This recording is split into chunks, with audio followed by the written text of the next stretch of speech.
तो नमस्कार साथियों। तो कैसे हो आप लोग? आशा करता हूँ आप बहुत अच्छे होंगे। दोस्तों मैं आपका स्वागत करता हूँ अपने YouTube channel GK knowledge point में। तो दोस्तों आज हम सीटेट और टेट से संबंधित कुछ ऐसे सवाल लेकर आए हैं जो आपके एग्जाम में बहुत ही महत्वपूर्ण साबित हो सकते हैं। तो दोस्तों 2021 में जो आपका यूपी टेट का एग्ज़ाम होने वाला है, आप हमारे चैनल को सब्सक्राइब कर लीजिए ताकि हम आपके एग्ज़ाम की तैयारी में आपकी बहुत मदद कर सकते हैं दोस्तों। तो देर न करते हैं, वीडियो के अंत तक बने रहे क्योंकि वीडियो बड़ी इंटरेस्टिंग होने वाली है दोस्तों। और चलते हैं अपने पहले सवाल पर। आपका पहला सवाल है, वह अवस्था जब बच्चा तार्किक रूप से वस्तुओं एवं घटनाओं के विषय में चिंतन प्रारंभ करता है, वह कौन सा है? तो आपके ऑप्शन है ए औपचारिक संक्रियात्मक अवस्था, ऑप्शन बी पूर्व संक्रियात्मक अवस्था, या फिर ऑप्शन सी संवेदी प्रेरक अवस्था, या फिर ऑप्शन डी मूर्त संक्रियात्मक अवस्था। तो दोस्तों यहाँ पर आपका जो उत्तर है वो हो जाएगा मूर्त संक्रियात्मक अवस्था। तो दोस्तों बच्चा जब होता है तो तार्किक या फिर उसके चिंतन के अवस्था में वो बाल्यावस्था में कर सकता है दोस्तों, क्योंकि शिशु अवस्था में वो किसी वस्तु के बारे में सोच नहीं सकता, उसके बारे में चिंतन नहीं कर सकता। तो दोस्तों जब बच्चा बाल्यावस्था में हो जाता है तो वह किसी के बारे में तर्क और उसका चिंतन कर सकता है। तो दोस्तों यहाँ पर आपका जो सही उत्तर है वो हो जाएगा मूर्त संक्रियात्मक अवस्था। तो चलते हैं अगले सवाल पर। मन का मनचित्रण संबंधित है। तो आपके ऑप्शन है ए सहायक कार्यों की क्रिया योजना से, ऑप्शन बी बोध बढ़ाने की तकनीक से, ऑप्शन सी मन की क्रियाशीलता पर अनुशासन से, ऑप्शन डी मन का चित्र बनाने में। तो दोस्तों यहाँ पर आपका सही उत्तर हो जाएगा ऑप्शन सी मन की क्रियाशीलता पर अनुसंधान से अनुसंधान से। तो चलते हैं अगले सवाल पर। विशेष रूप से प्राथमिक स्तर पर विद्यार्थियों की सीखने संबंधी समस्याओं को संबोधित करने का सबसे बेहतर तरीका है महंगी और चमकदार सहायक सामग्री का प्रयोग करना, ऑप्शन बी सरल और रोचक पाठ्य पुस्तकों का प्रयोग करना, ऑप्शन सी कहानी कथन पद्धति का प्रयोग करना, या फिर ऑप्शन डी अक्षमता के अनुरूप विभिन्न शिक्षण पद्धतियों का प्रयोग करना। तो दोस्तों यहाँ पर जो कहने का तात्पर्य है कि विद्यार्थियों को सीखने की जो समस्या संबंधित जो सामग्री है वो उनको किस प्रकार से मिलनी चाहिए। महंगी और चमकदार सहायक सामग्री का प्रयोग करना, ये तो बिल्कुल नहीं। देखो, महंगी और चमकदार सामग्री से कोई भी बच्चा जल्दी से सीख नहीं सकता।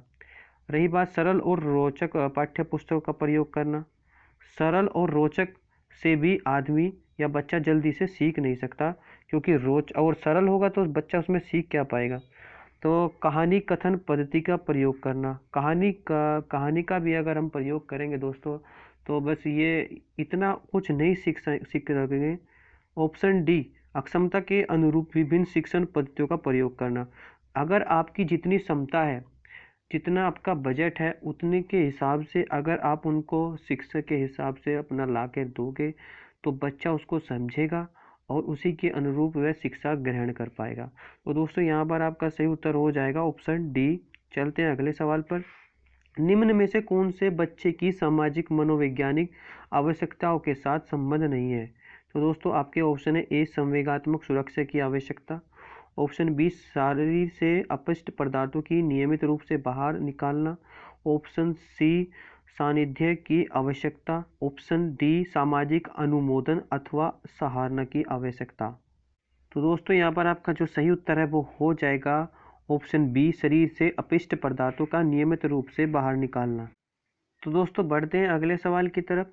तो आपका अगला सवाल है, वह कौन सा कथन है जहां बच्चे के संज्ञानात्मक विकास को सबसे बेहतर तरीके से परिभाषित किया जा सकता है? तो आपके ऑप्शन है ए विद्यालय एवं कक्षा पर्यावरण, ऑप्शन बी खेल का मैदान, ऑप्शन सी सभागार, या फिर ऑप्शन डी घर। तो दोस्तों यहाँ पर जो बच्चे का जो संज्ञानात्मक विकास जो हो सबसे बेहतर हो सकता है वो इस विद्यालय में पर्यावरण के तहत। तो दोस्तों यह आपका सही उत्तर हो जाएगा ऑप्शन ए। चलते हैं अगले सवाल पर। बच्चे दुनिया के बारे में अपनी समझ का सर्जन करते हैं, इसका श्रेय किसको जाता है?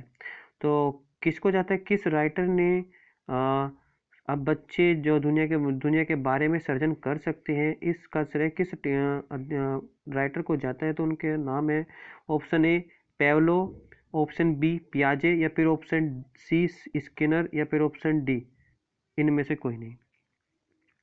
तो दोस्तों यहाँ पर आपका जो सही उत्तर है वो हो जाएगा ऑप्शन बी पियाजे। तो चलते हैं अगले सवाल पर। शिक्षा के क्षेत्र में पाठ्यचर्या शब्दावली किस की ओर संकेत करती है? तो आपके ऑप्शन है विद्यालय का संपूर्ण कार्यक्रम जिसमें विद्यार्थी प्रतिदिन अनुभव करता है। ऑप्शन बी मूल्यांकन प्रक्रिया। ऑप्शन सी शिक्षण पद्धति एवं पढ़ाई जाने वाली विषय वस्तु। ऑप्शन डी कक्षा में प्रयुक्त की जाने वाली पाठ्य सामग्री। तो दोस्तों बात करें अगर शिक्षा के क्षेत्र में, तो पाठ्य जो चर्चा होगी वो हो सकती है विद्यालय का संपूर्ण कार्यक्रम जिसमें विद्यार्थी प्रतिदिन अनुभव करते रहता है। तो दोस्तों यहाँ पर आपका सी उत्तर ए हो जाएगा, क्योंकि विद्यालय में ही है जिसमें रोज प्रतिदिन कुछ ना कुछ आपको कुछ ना कुछ अनुभव और कुछ ना कुछ सीखने को मिल जाता है। तो दोस्तों आपका सही उत्तर हो जाएगा ऑप्शन ए। पढ़ते हैं अगले सवाल पर। आपका अगला सवाल है, निम्न में किसने कहा है कि शिशु अपने एवं अपने संसार के बारे में अधिकांश बातें खेल के माध्यम से सीखता है? तो दोस्तों कौन सा वो राइटर है जिसने ये बात कही है? तो आपके ऑप्शन है A Crow M Crow, option B John Dewey, option C Gesell या फिर ऑप्शन डी स्ट्रेंग। तो दोस्तों उस लेखक का नाम हो जाएगा ऑप्शन डी स्ट्रेंग। तो चलते हैं अगले सवाल पर। आपका अगला सवाल है, विकास कभी न समाप्त होने वाली प्रक्रिया है, यह किसके विचार संबंधित है? तो आपके ऑप्शन है ए निरंतरता का सिद्धांत, ऑप्शन बी अंत संबंध का सिद्धांत, ऑप्शन सी अंत क्रिया का सिद्धांत या फिर ऑप्शन डी एकीकरण का सिद्धांत। तो दोस्तों यहाँ पर आपका जो सही उत्तर है वो हो जाएगा निरंतरता का सिद्धांत। उसमें निरंतरता के सिद्धांत में बताया जाता है कि विकास कभी खत्म नहीं होता, विकास हमेशा चलता रहता है। उसमें बताया गया है निरंतरता के सिद्धांत में, तो विकास कभी ना खत्म होने वाली प्रक्रिया है, उसमें ये सब बताया गया है। तो आपका सही उत्तर हो जाएगा ऑप्शन ए निरंतरता का सिद्धांत। चलते हैं अगले सवाल पर। निम्नलिखित में से किस अवस्था में बच्चे अपने समवयस्क समूह के सक्रिय सदस्य हो जाते हैं? तो दोस्तों यहाँ पर ये सवाल में बताया गया कि वह कौन सी अवस्था है जिसमें बच्चे अपना समूह बना सकते हैं, सदस्यों का समूह बना सकते हैं। तो दोस्तों प्रौढ़ अवस्था आपके ऑप्शन है, ऑप्शन बी किशोर अवस्था या फिर ऑप्शन सी बाल्यावस्था या फिर ऑप्शन डी पूर्व बाल्यावस्था।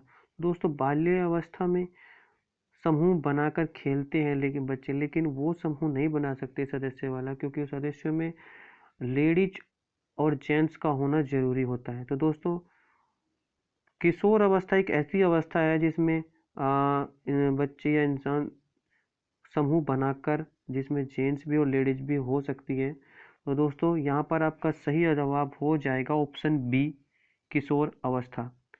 तो चलते हैं अगले सवाल की तरफ। बच्चों के बौद्धिक विकास की 4 विशिष्ट अवस्थाओं की पहचान की गई है। तो आपके ऑप्शन है किस राइटर ने की गई है, किसने की है? तो आपके ऑप्शन है एरिक्सन द्वारा, ऑप्शन बी पियाजे द्वारा, ऑप्शन सी स्किनर द्वारा या फिर ऑप्शन डी इनमें से कोई नहीं।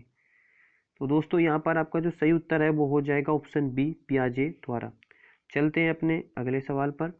वह स्तर जिसमें बच्चा किसी वस्तु एवं घटना के बारे में तार्किक रूप से सोचना शुरू करता है कहा जाता है? संवेदन प्रौढ़ अवस्था, ऑप्शन बी मूर्त क्रियात्मक अवस्था, ऑप्शन सी पूर्व क्रियात्मक अवस्था और डी औपचारिक क्रियात्मक अवस्था। तो यहाँ पर जो आपका सही उत्तर हो जाएगा वो है ऑप्शन बी मूर्त क्रियात्मक अवस्था। तो चलते हैं अपने अगले सवाल पर। विद्यार्थी को विद्यालय में खेलना क्यों उचित है? तो दोस्तों विद्यार्थियों को विद्यालय में खेलना क्यों उचित है सवाल में पूछा गया है, तो उसका क्या कारण है तो बताते हैं। आपके ऑप्शन है ए शिक्षकों के लिए काम आसान करेगा, ये ऑप्शन बी यस सहयोग शारीरिक संतुलन का विकास करेगा, ऑप्शन सी यह समय बिताने में सहायक होगा, ऑप्शन डी यह उन्हें शारीरिक रूप से सशक्त बनाएगा।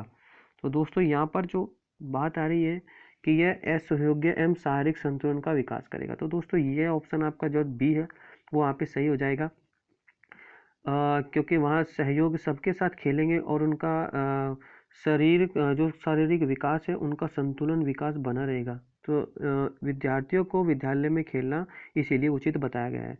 तो चलते हैं अगले सवाल पर। परिवार एक साधन है। तो दोस्तों परिवार एक साधन है। तो इस किसके लिए? ऑप्शन ए अनौपचारिक शिक्षा का, ऑप्शन बी दूरस्थ शिक्षा का, ऑप्शन सी गैर औपचारिक शिक्षा का, या फिर ऑप्शन डी औपचारिक शिक्षा का।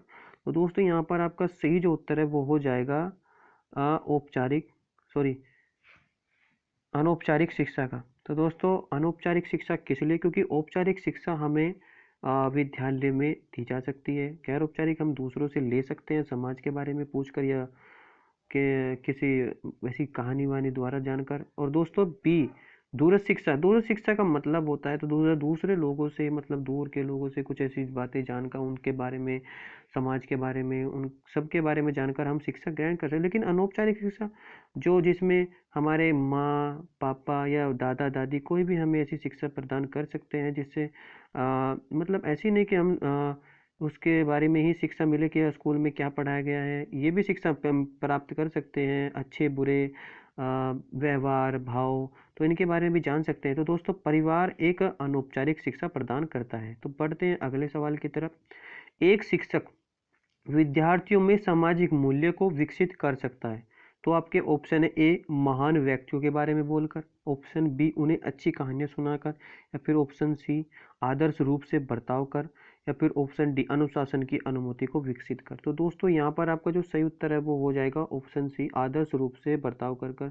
अगर टीचर के अंदर आदर्श का भाव होगा तो जिस तरह से वो बर्ताव करेगा तो बच्चे उनको सामाजिक मूल्य से उनको विकसित कर सकता है, उनको समाज के बारे में बता सकता है। जैसे कि एक टीचर की जो वेशभूषा होनी चाहिए वो साधारण होनी चाहिए, स्टाइलिश नहीं होनी चाहिए, जिससे अगर स्टाइलिश पहन के आओगे तो बच्चे पे बहुत ही बुरा असर पड़ेगा। अगर साधारण वेशभूषा होगी तो बच्चे बड़ा अट्रैक्ट होगा, सामाजिक रूप से उसको जानने की कोशिश करेगा।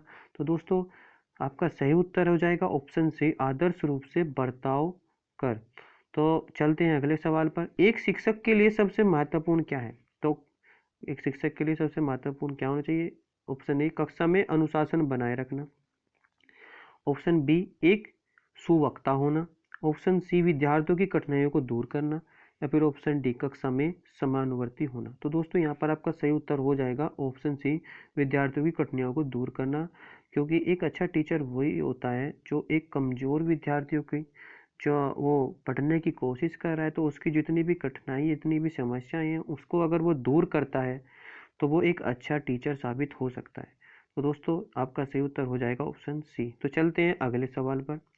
बचपन का सांपातिक दृष्टिकोण की मान्यता है। तो आपके ऑप्शन है ए बहुत तरीके से बच्चे प्राप्त वयस्कों के बारे होते हैं बराबर होते हैं। तो आपके ऑप्शन बी बच्चों को युवा प्राप्त वयस्कों के रूप में सबसे अच्छा माना जाता है, ऑप्शन सी बचपन आधारिक रूप से प्रतीक्षा अवधि है, या फिर ऑप्शन डी बचपन वृद्धि एवं परिवर्तन की एक अनूठी अवधि है।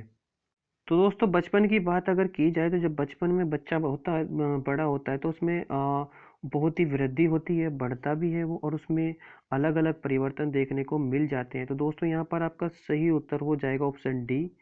तो चलते हैं अगले सवाल पर। असंगठित घर से आने वाला बच्चा सबसे अधिक कठिनाई का अनुभव करेगा। तो दोस्तों आपके ऑप्शन है ए सुनिर्मित पाठों में, ऑप्शन बी अभ्यास पुस्तिका में, ऑप्शन सी नियोजित निर्देश में, या फिर ऑप्शन डी स्वतंत्र अध्ययन में। तो दोस्तों यहाँ पर आपका सही जवाब हो जाएगा ऑप्शन डी स्वतंत्र अध्ययन में। तो चलते हैं अब अगले सवाल पर। चरित्र का विकास होता है। वो दोस्तों चरित्र का बच्चे का विकास कैसे होता है? आपके ऑप्शन है ए इच्छा शक्ति द्वारा, ऑप्शन बी नैतिकता द्वारा, ऑप्शन सी बर्ताव एवं व्यवहार द्वारा, या फिर ऑप्शन डी ये सभी। तो दोस्तों यहाँ पर आपका सही जवाब हो जाएगा ऑप्शन डी। क्योंकि एक चरित्र का विकास तब तक नहीं होता जब तक आपकी इच्छा आपके कंट्रोल आपका कंट्रोल अपने आप पर खुद पे ना हो, या फिर अपने नैतिक रूप से आपने अपने आप को उसमें ना ढाला हो, या फिर आपका बर्ताव और व्यवहार कैसा होना चाहिए दूसरे के प्रति। किसी को अगर कुछ बात बोल रहे हो तो उसको कुछ बुरा ना लगे, तो अपने व्यवहार को अपने को अच्छा बनाओ। तो यही सब बातें चरित्र का विकास में आती है। तो दोस्तों यहाँ पर आपका सही उत्तर जो है वो हो जाएगा ऑप्शन डी। तो चलते हैं अगले सवाल पर। शिक्षक का बर्ताव होना चाहिए। तो दोस्तों शिक्षक का बर्ताव कैसा होना चाहिए? तो अब दोस्तों आपके ऑप्शन है प्रश्नात्मक, या फिर ऑप्शन बी निर्देशात्मक, ऑप्शन सी आदर्शवादी, या फिर ऑप्शन डी शिक्षाप्रद। तो दोस्तों यहाँ पर आपका सही उत्तर हो जाएगा ऑप्शन सी आदर्शवादी। तो दोस्तों वह उसको आदर्शवादी होना ही बहुत ही ज़्यादा महत्वपूर्ण साबित होता है। अगर एक शिक्षक आदर्शवादी नहीं होगा तो वह बच्चों को भी उनको को आदर्शवादी नहीं बना पाएगा। तो दोस्तों ये थे कुछ क्वेश्चन।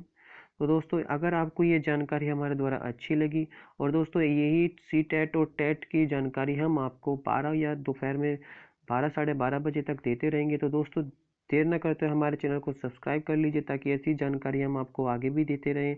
और दोस्तों बने रहिए, अगली वीडियो में फिर आपको ऐसे मिलते हैं। धन्यवाद।